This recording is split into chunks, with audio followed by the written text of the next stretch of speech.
नमः शिवाय। श्री शिवाय नमस्तुभ्यं। श्री आदिशक्ति पार्वती माताए नमः। श्री विघ्नेश्वराय नमः। श्री लक्ष्मी नारायणे नमः। श्री सरस्वती ब्रह्माए नमः।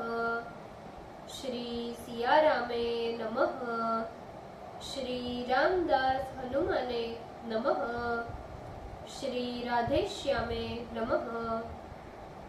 हे शिवजी, તમારી કૃપાથી હું આ શિવ પુરાણ વાંચી રહી છું અને મારી મમ્મી, બેન અને તમામ શ્રોતા શિવ પુરાણ સાંભળી રહ્યા છે।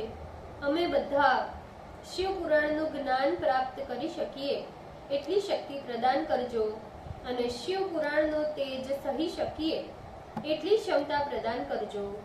હે વિઘ્નેશ્વર ગણપતિ બાપા, તમે શિવ પુરાણના વંચનમાં આવતા તમામ વિઘ્ન હરજો।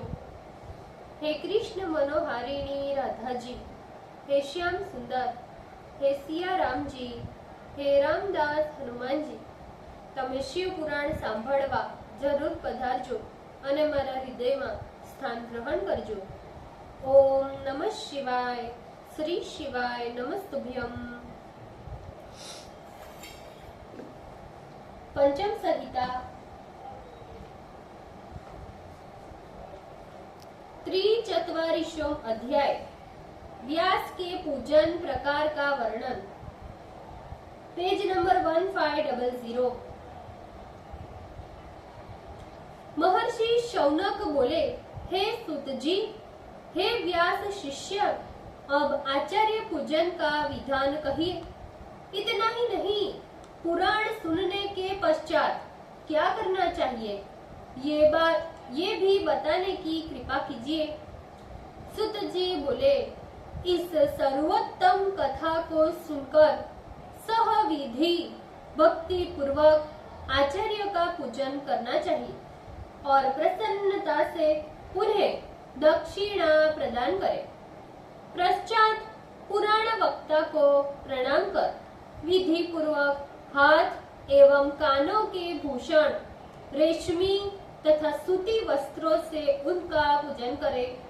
शिव पूजा समाप्त होने पर 100 वत्स गौ का दान करे। पल भर सोने से युक्त कपड़े का आसन बनाकर उस पर मनोहर अक्षरों से लिखे हुए इस शुभ ग्रंथ को स्थापित कर आचार्य को प्रदान करने से प्राणी संसार के बंधनों से मुक्त हो जाता है। हे महामुने, कथावाचक को यथाशक्ति ग्राम, गज, घोड़ा एवं अन्य वस्तुएं भी देनी चाहिए। हे महामुनि, ये शिव पुराण विधि पूर्वक सुनने से ही फलदायी होता है। ये बात सत्य सत्य कहता हूँ। हे मुने, पुराणों में निगम यानी वेदों का अर्थ भरा हुआ है और यह श्रुतियों का हृदय है। इसलिए उक्त विधान के अनुसार इसका श्रवण अवश्य करना चाहिए। चतुष्वनऋषो अध्याय पेज नंबर 1501। सत्यवती से व्यास का प्रादुर्भाव और काशी में व्यासेश्वर लिंग की स्थापना। मुनियों ने कहा, हे महाबुद्धे, हे प्रभु, हे दया सागर सुत जी, अब आप हमें व्यास जी की उत्पत्ति बताकर अपनी कृपा से कृतार्थ कीजिए। व्यास की माता का नाम सत्यवती था और वह देवी राजा शांतनु से ब्याही गई थी। उनमें पराशर योगी से व्यास किस प्रकार उत्पन्न हुए, इस विषय में हमें महान संदेह है। अतः कृपा कर आप इस संदेह को दूर करें।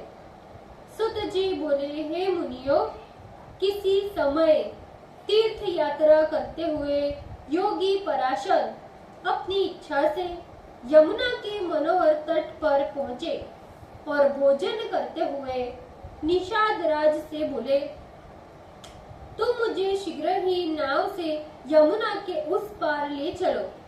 इस प्रकार उन मुनि के कहने पर निषाद अपनी मत्स्य गंधा नामक कन्या से बोला, पुत्री, तुम शीघ्र ही नाव से इन महर्षि को यमुना पार ले जाओ।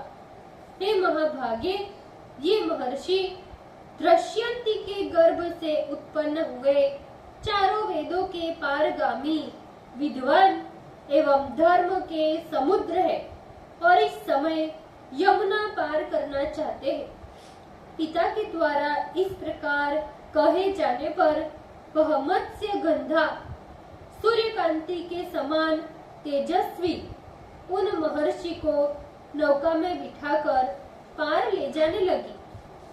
काल के प्रभाव से वे महायोगी उस कन्या को देखते ही कामातुर हो उठे, जो अप्सराओं को भी देखकर कभी भी कामातुर नहीं हुए।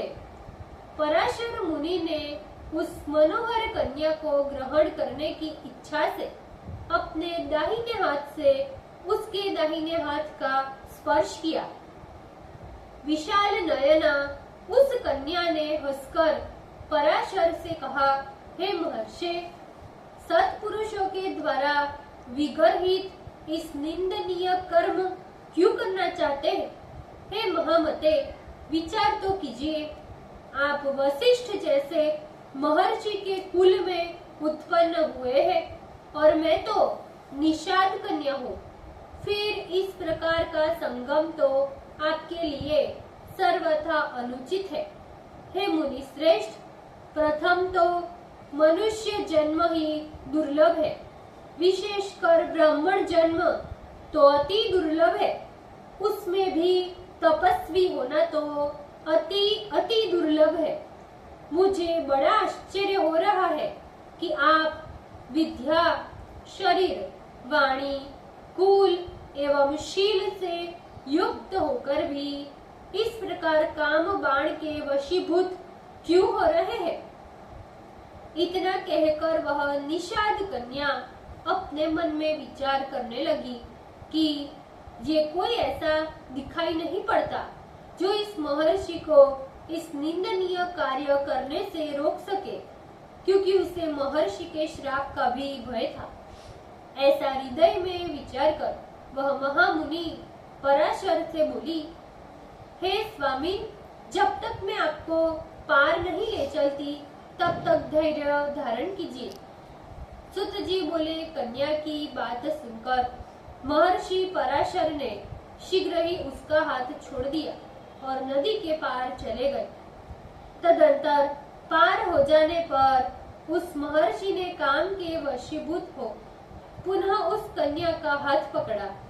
कांपती हुई वह कन्या उन करुणा सागर से बोली, हे मुनि श्रेष्ठ, मैं दुर्गंध युक्त काले वर्ण की निषाद कन्या हूँ और आप करुणा सागर योगी राज है। कांच और कंचन के समान हम दोनों का ये संभोग शोभा नहीं देता। समान जाति एवं समान रूप वालों का संग सुखदायक होता है। कन्या के ऐसा कहने पर उस मुनि ने उसे क्षण मात्र में मनोहर रूपवती एवं योजन दूर तक सुगंधि फैलाने वाली कामिनी युवती बना दिया। फलतः जब कामा पीड़ित हो जाने पर पुनः उसे पकड़ना चाहा तो वह बास्वी बोली, महर्षि, रात्रि में ही मैथुन करना चाहिए, दिन में संभोग कदापि उचित नहीं है। ऐसा वेद वचन है कि दिन में प्रसंग करने से महान दोष तथा निंदा होती है। इस कारण जब तक रात न हो तब तक प्रतीक्षा कीजिए। इतना ही नहीं, दिन में मनुष्य देखेंगे, विशेषकर मेरे पिता तो नदी तट पर ही है। उसकी बात सुनकर उस मुनि श्रेष्ठ ने शीघ्रता से अपने पुण्य बल से निहार यानी कोहरे का निर्माण कर दिया। रात्रि के अंधकार के समान उत्पन्न हुए उस कोहरे को देखकर आश्चर्यचकित हुई निषाद कन्या पुनः बोली, हे महायोगिन, आप तो अमोघ वीर्य है मुझसे संभोग कर चले जाएंगे, फिर ये गर्भ रह जाने पर मेरी क्या गति होगी?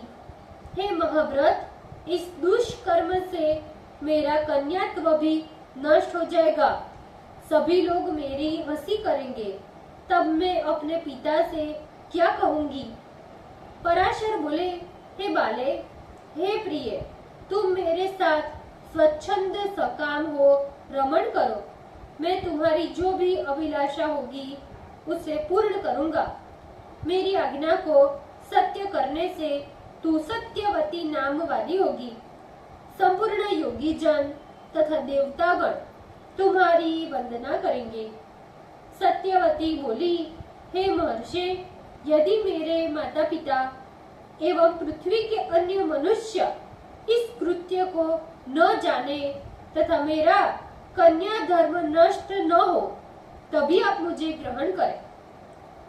मेरे गर्भ से उत्पन्न हुआ बालक आपके समान ही अद्भुत शक्ति संपन्न हो। मैं सदा सुगंधि युक्त तथा नव यौवन नित्य युति बनी रहूं। पराशर बोले, हे प्रिय, तुम्हारा सारा मनोरथ पूर्ण होगा। विष्णु अंश से युक्त महायशस्वी तुम्हारा पुत्र होगा। मैं जो इस समय काम पीड़ित हो रहा हूँ, उसमें कुछ दैवी कारण समझो। आज तक अप्सराओं को देखकर भी मेरा मन कभी भी काम बाण से इतना अधिक पीड़ित नहीं हुआ, किंतु मछली के समान गंध वाली तुम्हें देखकर मैं मोहित हो रहा हूँ। हे बाले, ललाट में लिखी हुई ब्रह्मलिपि अन्यथा होने वाली नहीं है। हे वरारोहे, पुराणों का कर्ता, वेद शाखा का विभाग करता और तीनों लोकों में प्रसिद्ध कीर्ति वाला तुम्हारा पुत्र होगा। ओम नमः शिवाय। श्री शिवाय नमस्तुभ्यम। भूल चूक माफ करजो शिवजी, कृपा रखजो। આજના શિવ પુરાણના વંચનનું પુણ્ય મને પ્રદાન કરજો શિવજી। ઓમ નમઃ શિવાય। શ્રી શિવાય નમસ્તુભ્યમ।